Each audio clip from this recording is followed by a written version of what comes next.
Olá, vamos fazer uma última demonstração aqui com o nosso chat GPT.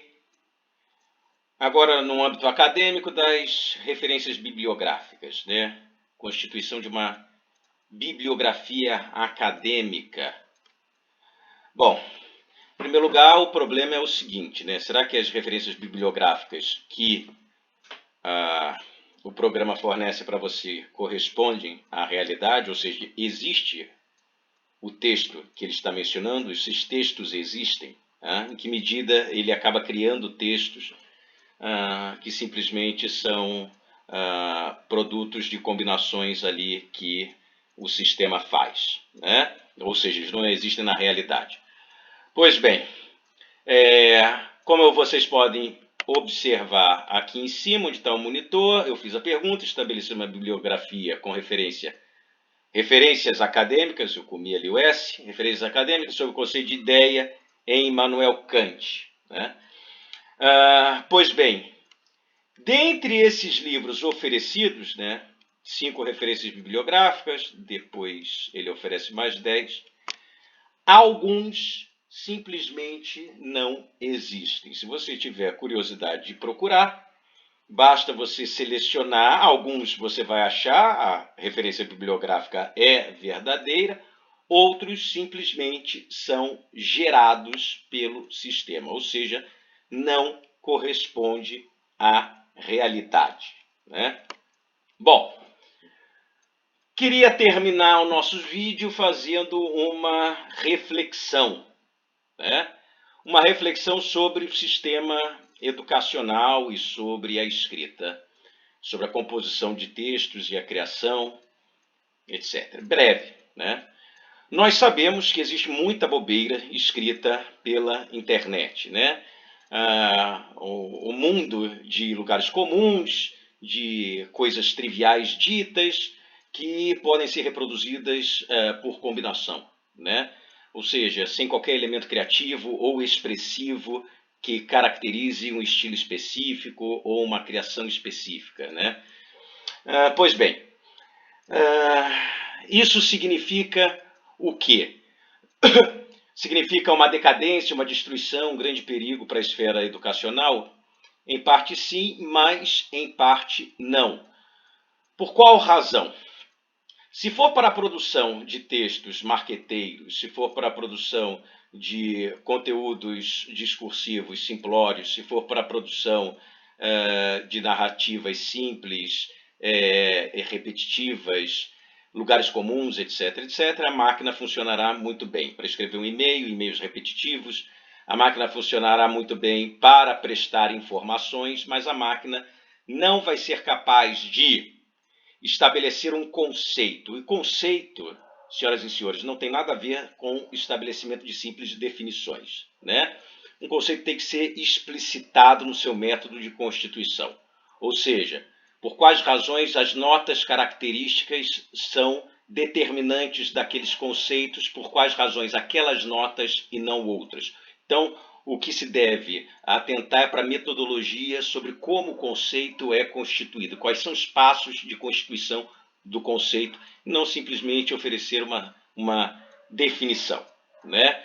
Então, o processo é aquilo que é mais importante no momento de constituição de um conceito. Processo esse que, ao mesmo tempo, implica o caminho de sua justificação, ou seja, o caminho pelo qual você justifica que aquele conceito é assim, ou você está defendendo aquela estrutura conceitual e não outra. Ou seja, o momento mais importante é a demonstração da estrutura conceitual, que a máquina não faz, né? Ela é boa para estabelecer informações, ela indica, né, definições, ela estabelece de modo a ter coerente uma série de informações difundidas pela internet ou pelo conjunto de dados com o qual o sistema foi alimentado, mas ela não cria conceito e ela não é capaz de demonstrações metodológicas da estrutura conceitual que justifiquem aquela estrutura, né? Bom, O que significa isso em termos objetivos? Como eu falei para você, significa uma destruição da escola e o adeus à escola? Não. Bom, a escola vai ficar insignificante se o seu modo de funcionamento for calcado em coisas como reforma do ensino médio e atual BNCC, né?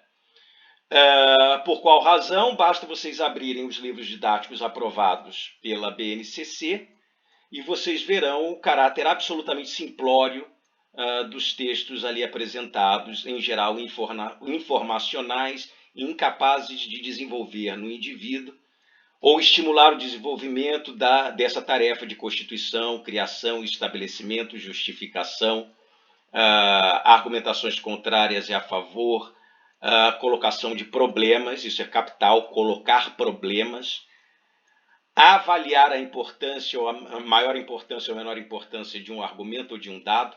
Isso os livros aprovados pela BNCC não serão capazes de fazer. Provavelmente a máquina substituirá também muitos cursinhos ou apostilas que os senhores veem difundidos por aí, né? Que são simplesmente conteúdos informacionais repetitivos, né? É claro que os cursinhos têm mais bom humor, menos bom humor, são mais engraçadinhos, menos engraçadinhos, dão mais informação, menos informação, mas pensar é aquilo que mais lhe falta. Então, nesse campo, certamente o desemprego campeará a passos largos, né? Isso acaba gerando um problema de desigualdade social, porque se você tem que atender uma sala com 30 alunos, sem dar atenção individualizada para o processo de formação das ideias desses indivíduos, certamente o que restará a eles é a capacidade simplesmente reprodutiva, mas sem uma capacidade criativa. É claro que eu estou sendo superficial aqui, isso deveria ser aprofundado, mas são só indicações que eu estou dando.